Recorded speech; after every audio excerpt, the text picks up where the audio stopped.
ray mifahazavana tokoa ianao nanafaka anay tamin'ny maizina ary namindranay tamin'ny fanjakana zanakao sotronao zay tompo fa tianay ianao tsy namelanay toetra tamin'ny toromaso anay fa namoanay ianao namerina anay ianao dia behirizo mandrakariva eo aminao zay Jesosy fa eo akaikinao misy fiainana eo akaikinao misy fiandarana sotronao zay ny fotoana zay hafanay miona aminao mangataka aminao zay andrenao feno zao tontolo zao ary tao mianiko zay hiaona aminao amin'narina masinasinao fotsotonay zany amen.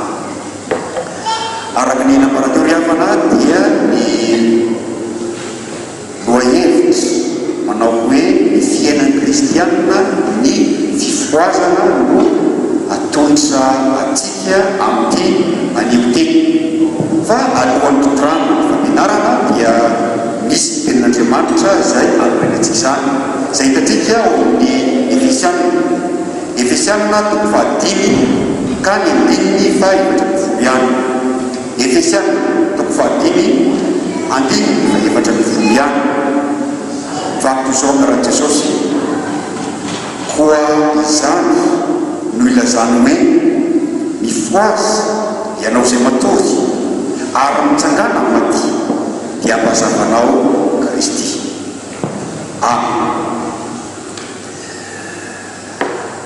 Ny fiainan'ny fiangonana na ny fiainan'ny kristianina ny fifoazana.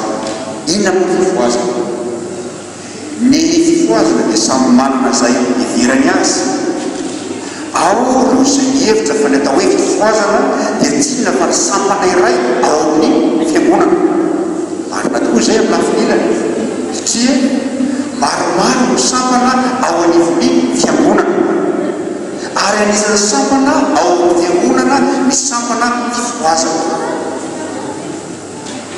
Misy indray ny hevitra hoe ny atao hoe fifoazana dia ny mpiandry na ny mpiorana mpiandry ka rehefa miteny ny mpilaza raharaha hoe andratahana ny fifoazana mba hijanona rehefa rava fotoana dia mpiomana sy mpiandry no mijanona any tsy azo ny olona ny tao hoe fifoazana.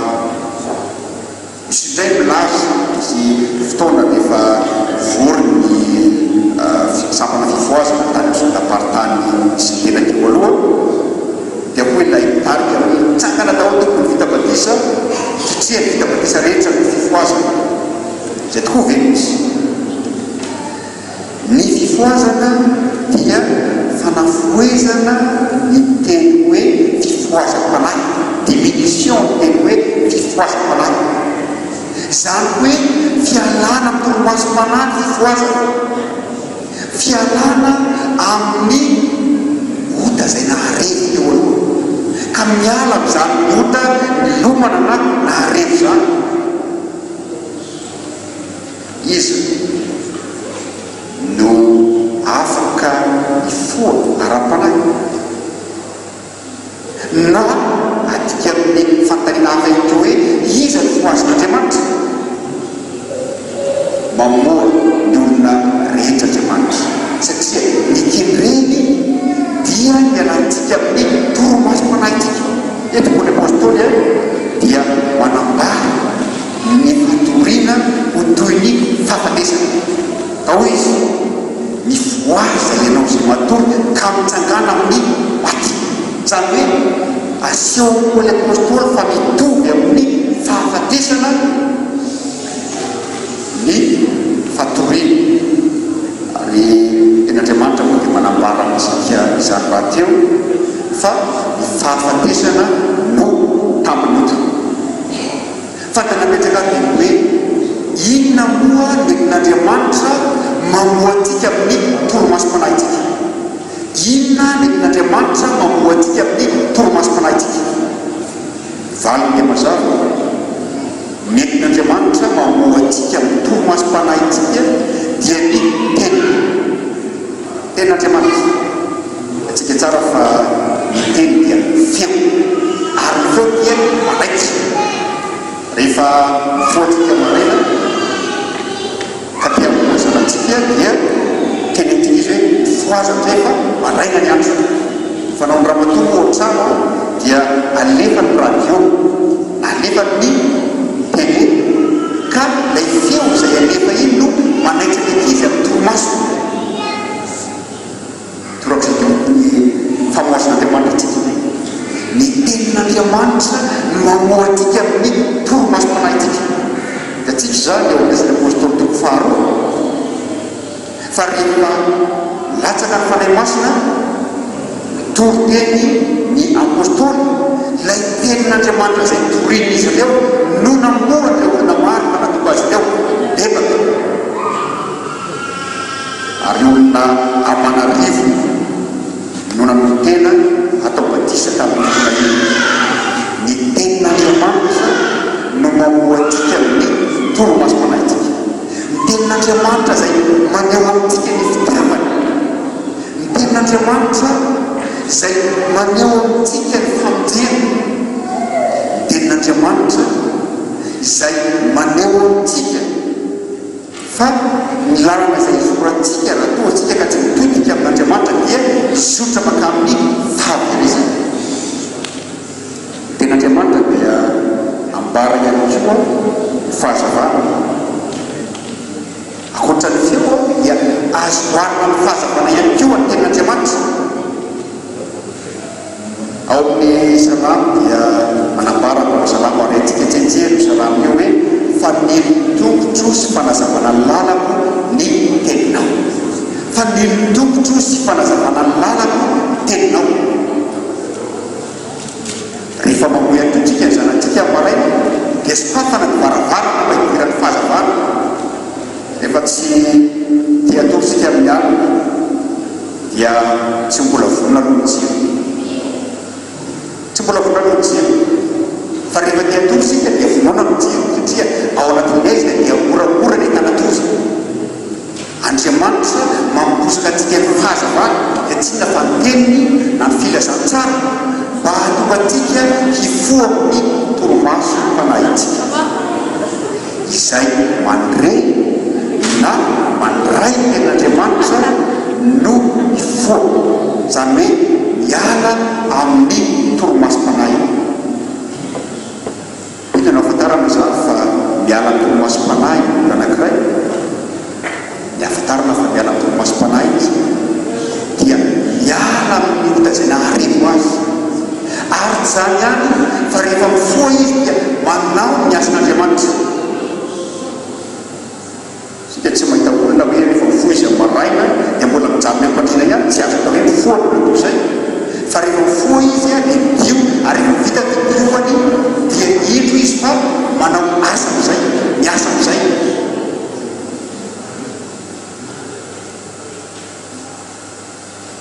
misy fanavaozana zany misy fiavaozana izay ataon'Andriamanitra amin'ny olona izay hifoha dia tsy inona fa hifanadiovany azy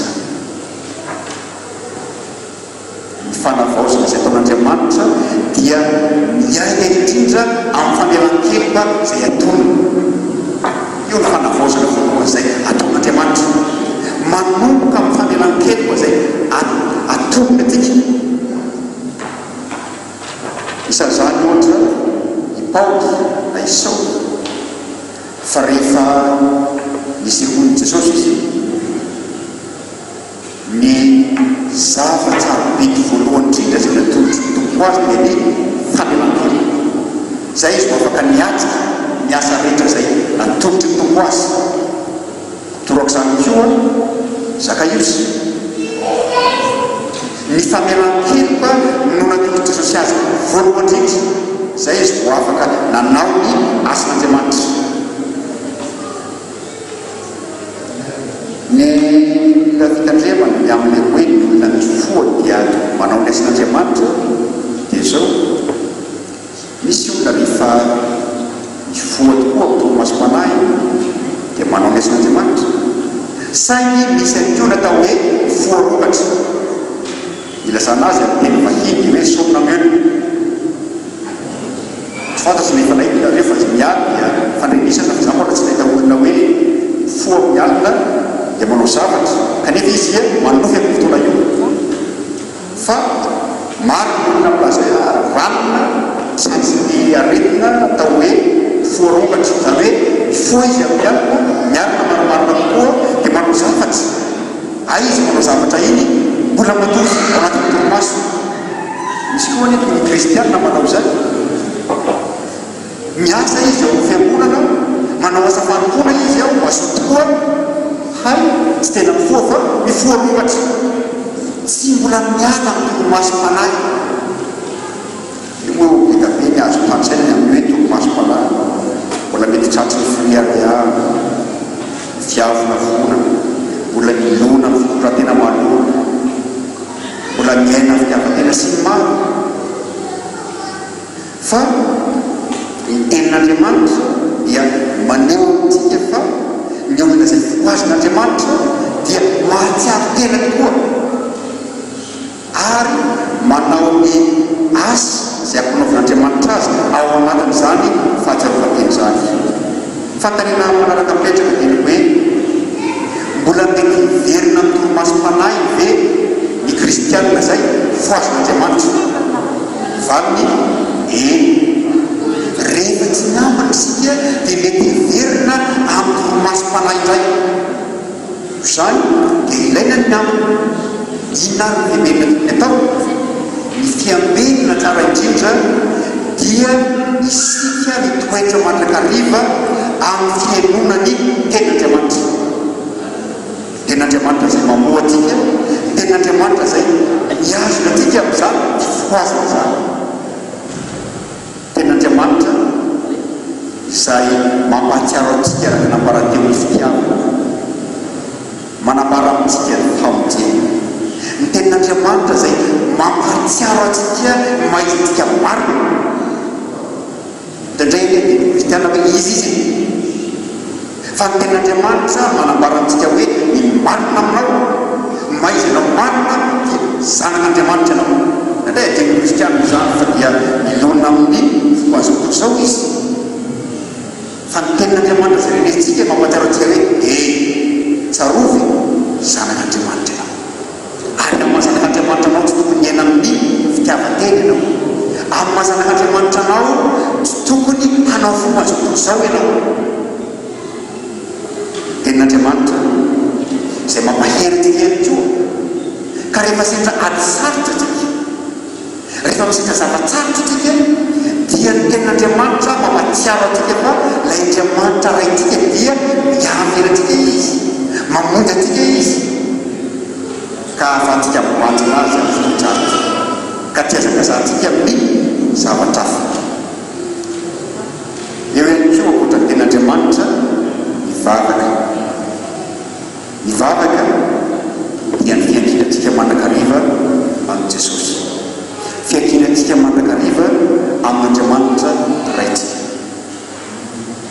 Maro ny zavatra izay mitranga eo felantsika, misy fotoana misosa tsara mila tsara fifaliana isika, fa misy fotoana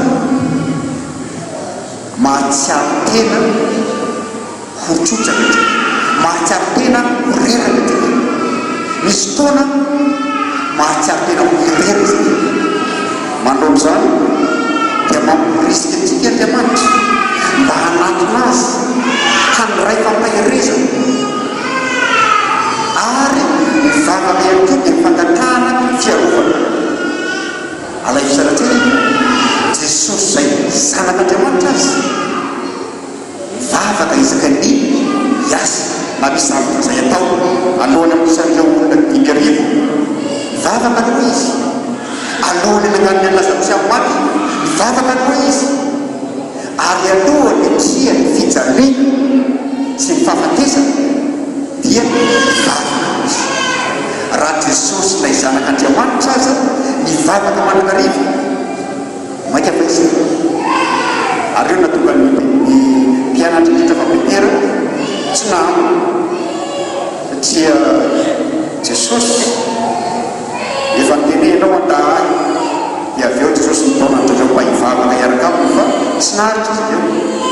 Hany dia mihery ny tena mampiasain'ny Petera rehefa tonga ny miaramila ny misolo vavaka zava-dehibe, mila mivavaka mandrakariva itsika. mivavaka dia fianginantsika amin'Andriamanitra. Mivavaka dia anehoantsika fa tsy mahaleo-tena isika. Mivavaka dia anehoantsika fa Andriamanitra noarano zava-tsoa rehetra eo amin'ny fiainantsika. Mivavaka dia anehoantsika fa Andriamanitra ihany no afaka miarotsika. Ireo malazalahy ny finoana na ao amin'ny testamenta taloha na tamin'ny testamenta vaovao, enina eo tantarana fiangonana azy isan'izany Martin Luther, Calvin, Martin Luther King. Mivavaka na ahafahan'izy ireo mitsoa, izany hoe tsy nandeha tamin'ny herin'ny tenany izy fa niankina mandrakariva tamin'Andriamanitra. Ary ny anankiray fahatelo izay ahafahantsika miamina dia ny fanaovana ny asan'Andriamanitra.